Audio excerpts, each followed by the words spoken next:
So Nintendo just did something kind of dumb.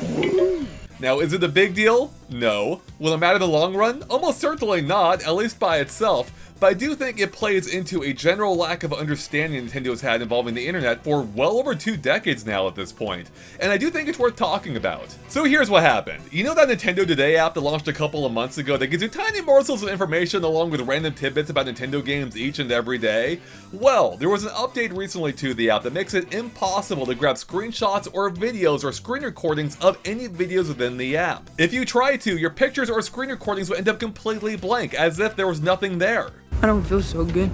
And this is in an app that already has no innate ability to share anything. There aren't any sharing buttons or sharing links anywhere to be found. Just think about that for a second. This is ostensibly a news-focused app all about getting the word out about Nintendo products that actively discourages sharing anything you find within the app to anyone else. That sounds kind of insane, doesn't it? So why on earth would Nintendo want to do this? After all, this is not a paid subscription, it's a free app with free content. It exists only for marketing purposes. They want people to see the stuff they have here, which is why they're showing it off. So why does Nintendo care if someone grabs a video or screenshot and shares it with their friends or their audience or whoever else? Isn't the entire point to get in front of more eyeballs? Good guess, but actually no. This move actually underscores Nintendo Today's true purpose, which is to keep you as involved in the Nintendo ecosystem as much as possible. They don't care about delivering you news, they just want you obsessed with Nintendo as much as possible, which is why it's just one facet of a multi-pronged strategy that we've seen them deploy over the past year or so especially.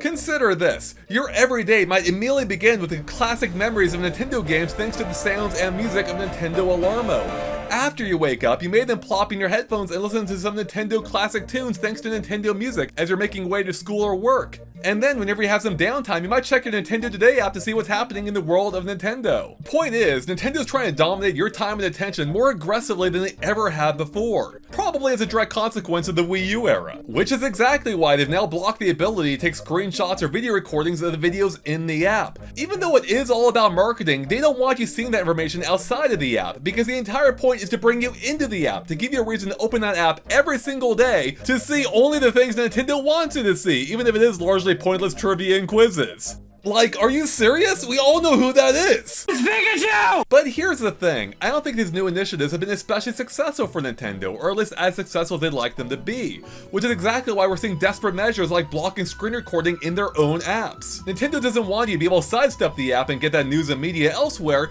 they want Nintendo Today to be the only place for you to get that information. And I think I may know why they're incentivized to take this step. Because if you take a look at the publicly accessible download data for Nintendo Today, we can see there are some problems with it. Now at first the numbers seem pretty impressive, with it having 1.5 million downloads already in just a span of a couple of months, which is the exact same amount that Nintendo Music has had across a larger period of time, being 6 months in that case. So far not too bad, even if that's still a small number in the grand scheme of Nintendo customers. But let's go ahead and scroll down the page here, because they have some interesting graphs that I think are pretty telling, being this line graph, which shows both the amount of downloads over time as well as the velocity over time.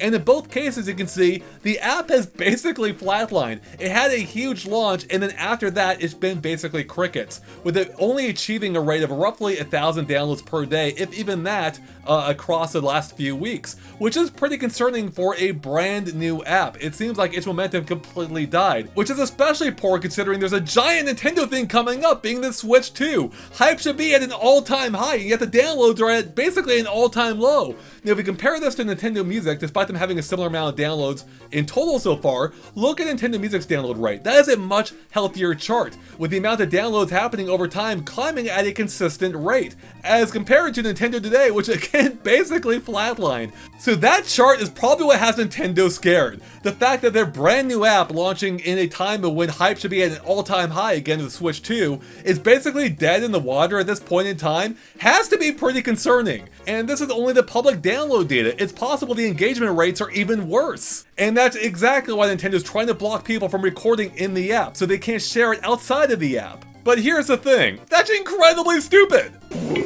Because blocking screen recordings isn't going to solve their problem, because it's only going to affect those at the bottom of the list of people Nintendo wants to stop. As in totally normal people like most of you watching right now, like someone who just wants to take a cool video or picture from the app and show it to their friend. Whereas this won't affect people at the top of the list in any way, such as content creators or those on social media or really anyone with an audience, because there are so many workarounds to get around the lack of screen recording. I can show you one right now. There is a video. Is Nintendo gonna send the cops after me? Oh God!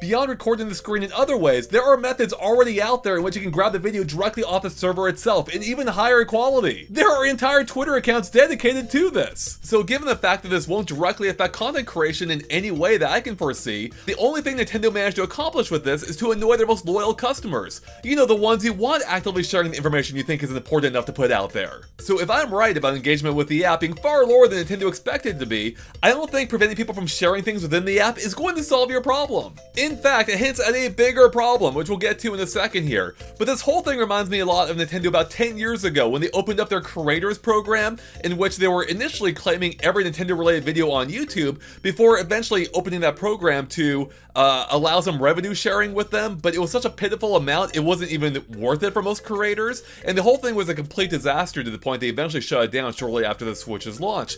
And this really does echo that, obviously in a different, smaller kind of way, but does show again, a fundamental misunderstanding Nintendo has of how people use online services and their, you might say, naive desire to control the messaging at every level that they can, or at least think they can. And it's probably for similar reasons that Nintendo's most recent user agreement, which you have to agree to if you want to play their games, forces you to give up your right as a consumer to sue Nintendo if a situation warrants it. Now let's get back to that bigger problem I mentioned involving Nintendo today. Because again, if Nintendo's taking desperate measures like this to prevent the sharing of anything within the app, it suggests that people aren't using the app as much as Nintendo would like them to be. But I think that's for a whole different reason beyond being able to find that information outside of the app. Instead, it's because the app kind of sucks. The information in it isn't all that interesting, or at least interesting enough to open an entire app for, or have an entire app for. Today's update is about targeting gray balloons with your mouse. This actually looks way more fun than the video actually makes it appear. In fact, if we click on the video, this highlights another problem. There's no way to even make this video go full widescreen. We're stuck looking at this video in a cramped format on my tiny phone, which makes no sense, especially for like some of the gameplay videos where you would want to see them on a bigger screen. And that brings me back to my main point. Nintendo Today could be an email, or more accurately, a tab on your Nintendo Switch and Nintendo Switch 2. In fact, there's already a section that would be perfect for it, being the news section. So the fact that these stories aren't already appearing on the news tab on your Nintendo Switch suggests to me that even Nintendo realizes this information is kind of pointless. So if Nintendo really wants Nintendo Today to be a success, as it seems like they want to based on these recent actions, they need to do some things a little bit better than they currently have, and blocking how to share things is not the answer. Instead, I have some ideas for how I think they can improve the app that would appeal to me and I imagine other people. So number one is they need more interesting content. Whether it's interviews with the creators, more in-depth information on games, whatever it may be, even if the information may be disseminated elsewhere as it already often is for the little tidbits we do currently get, I think having a single resource for it isn't the worst idea. They just need more meaningful content. Like, why wasn't that recent Ask Developers all about Mario Kart World listed in the app? It's nowhere to be found! Yet that would be the perfect type of thing to discover through the app itself, especially the embedded special content that only really makes sense for the app itself. Here's an example. One of my favorite things about the app so far, even though it's only been used for kind of silly things so far, but I think they could greatly expand it, is the ability to rotate 3D models. They've already had things like the Switch 2 box on there and different accessories they can rotate and see just about every angle of. That's pretty cool. Why not expand that to like models of Mario Kart World if we could actually like rotate Mario's character model or maybe get a better glimpse of the world. Speaking of which, one of their favorite things to do recently in the app is have these videos of the binocular views from Mario Kart World. Like that looks neat in Mario Kart World and it's kind of cool seeing a video of it at least once, but why not give us full control of it? Instead of making it a video that can easily be distributed elsewhere, why not make it so it's a 360-degree video where we can use our finger or maybe even use a gyro to move our phone around and actually move the viewpoint ourselves? That would actually add unique content that would make sense for the app. You can do similar things for all kinds of games, like imagine a panoramic viewpoint in Metroid Prime 4 to look around that beautiful, lovely world. Wouldn't that be cool? Heck, speaking of Metroid Prime 4, you could use the app to showcase a feature of the game right now that almost no one will be able to fully take advantage of until the Switch 2 is out, if even then. Because one of the features of this game and other games on Switch 2 is the ability to go up to 120 frames per second. That's something that most people's TVs and monitors can't even currently do. Mine certainly can't, but my phone does, and imagine many others, and this could be a great way of showcasing the 120 frames per second of the Switch 2 screen through a medium or a device we already have. Why are they not doing this already? And I think providing more engaging ways like this of showcasing your games would be a way more compelling reason to download Nintendo today. Like, here's an example. Imagine if they made Mario Maker 3, which they probably will at some point, and, they want to showcase some of the new objects. What if they gave us a very simple single screen demo in which we can drag and drop a handful of elements and just play around with them and see how they may actually work. Nothing extensive, but almost like a flashlight demo. Something just very simple that gives us an idea and something to play around with before the game actually launches. Things like that I think could be really compelling and neat that we're barely seeing anything of in Nintendo today. Beyond this, a big part of the reason the app exists is to keep us informed of when things are actually releasing or when Nintendo things are happening. Now the thing is, there isn't really all that much interesting happening enough to warrant its own calendar as the app forces you to use. So why not sync that calendar or elements of it with the actual phone calendar instead? I don't want to check a whole separate calendar. Let me see the important dates that matter to me on my own personal phone calendar instead. It just makes sense.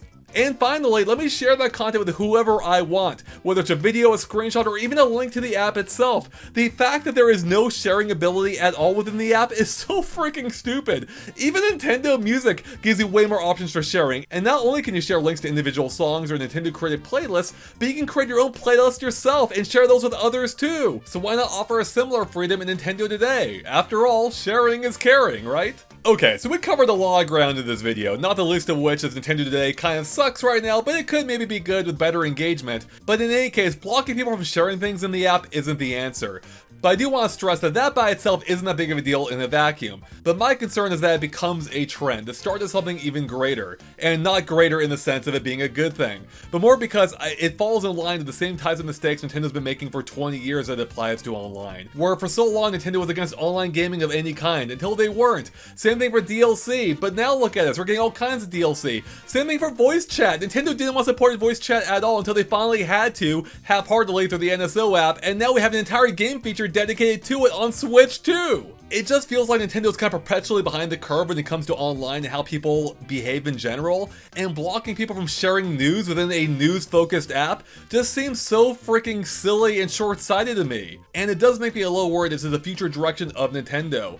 Are we going to see them backslide in other stupid ways too? And be overly protective and resistant to change in general? In any case, it's going to be interesting to see what happens here, as this is a new console in a new era for Nintendo, under what's kind of new leadership in a way, because even though the Switch did usher in this era of leadership, it's the first time we've had a console created entirely outside of Iwata's influence, or at least direct influence. So it's going to be really interesting to see the direction Nintendo takes here. Not that the Iwata era was free of errors either. It certainly, I mean, the creators program was born under him.